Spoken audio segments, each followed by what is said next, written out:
خولی هەڵبژاردەی لاوانی گەرمیان کۆتایی هات کە بە سپۆنسەری ڕێکخراوی هاوکاری ئەڵمانی و بە سەرپەرشتی لژنەی باڵای تیپە ملیەکانی گەرمیان و کفری بە هاوکاری یانەی کفری کرایەوە وەک وەفایەک بۆ جێگری یانەی وەرزشی کفری. خولەکە ناونرا خولی وەرزشکاری کۆچ کرد و عەبدولوەهاب عەباس مستەفا کە هەردوو هەڵبژاردەی لاوانی کەلار و هەڵبژاردەی لاوانی دووس خورمات و گەیشتنە یاری کۆتایی خولەکە کە بە ئامادەبوونی ژمارەیەکی زۆری هاندەرانی دووس خورمات و یاری کۆتایی ئەنجامدرا. ئێمە لە دەستەی کارگەڕیانی وەرزش کفری ماوەی چەند هەفتەیەکە خولێکمان کردوتەوە بۆ سنووری لاوانی گەرمیان بۆ کۆچ کردو کاک عەبدولوەهاب جێگری سەرۆکی یانەکەمانە کە ماوەی دوو مانگێکە بەوەی نەخۆشی کۆرۆناگیان لە دەستداوە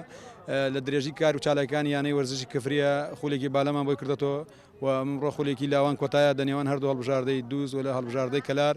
بە سپۆنسەری ڕێکخراوی هاوکاری ئەڵمانی و لژنەی باڵای تیپە ملیەکانی گەرمیان و لەژێر چاودێریکردنی لژنەی تیپە ملیەکانی کفریە زۆر سپاسیانەکەی کە سپۆنسەری خولەکانیان کردە ئەستۆ وەکو یانەی وەرزش کفری وەکو وەفایەک ئەم خولە بۆ کاگواب کردمانەوە لە ڕۆژی کۆچکردنەوە بۆ ئێستا کلێنێک و بۆشایەکی گەورەی لە ناو یانەی وەرزشی کفریە دروست کردووە بەڵام سپاس بەخوای گەورە بۆ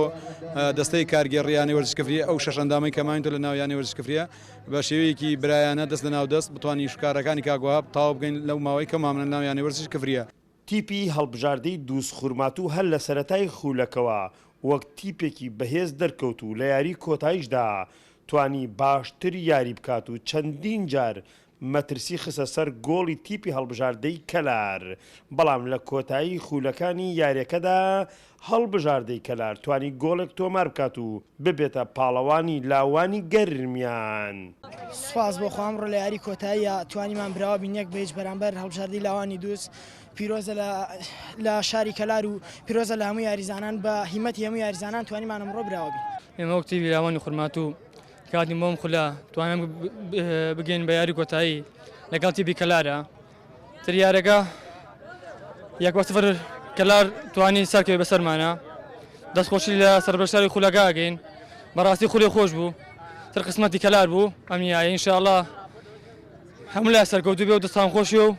کردنەوەی خولی هەڵبژاردەی لاوان جگە لەوەی دەبێتە مای بەرزکردنەوەی ئاستی یاریزان و تۆپی پێ لە هەمان کاتیشدا